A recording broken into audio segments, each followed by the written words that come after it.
Tatang, anong invention naman po yan? Inimbento ko to para sa Jera. Ito ang pinaka-advanced na gamit sa buong mundo. Ito ang advanced teleskopyo. Ano po bang nagagawa niyan, Tatang? Sa sobrang advanced nito, makikita mo agad ang kalaban sa layong 1 metro lang. Tatang, ano na naman po yung nakasabit sa leeg nyo? Mabuti at na-notice mo. Ito ang makapangyarihang agimat. Ako lang may kakayahang magsuot nito. Ang nagagawa niyan, Tatang? Ang nagagawa nito ay hindi ka tatabla ng mga bala basta wag ka lang tatamaan. Tatang, ano naman yung hawak-hawak ninyo?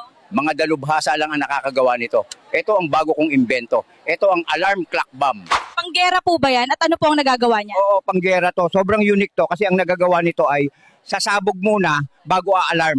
Tatang, isa na naman bang gamit panggera yung hawak nyo? Oo, tama ka. Isa to sa pinakadelikadong sandata na imbento ko. Ito ang lucis. Ano po bang nagagawa ng lucis na yun, Tatang? Wala lang, sindihan mo lang ito at pag umilaw na, dahil sa liwanag nito, madali ka na makita ng kalaban mo.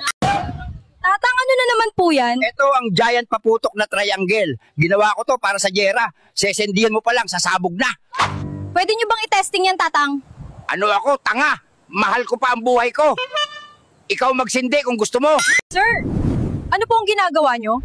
Ito ang kwetis, panlaban natin sa Jera. Malakas to, abot hanggang buwan, kung saan-saan nga lang papunta.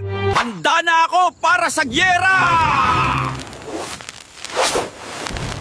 Nako, saan kaya yung papunta? Tatang, ano pong sekreto nyo? Bakit sa edad na 90, gwapo pa rin kayo? Simple lang, every 5 minutes magkape ka araw-araw. Ang pagkape ng every 5 minutes ay nakakapagwapo. Samahan mo na rin ng 1 oras na tulog kada araw niyan para iwas stress.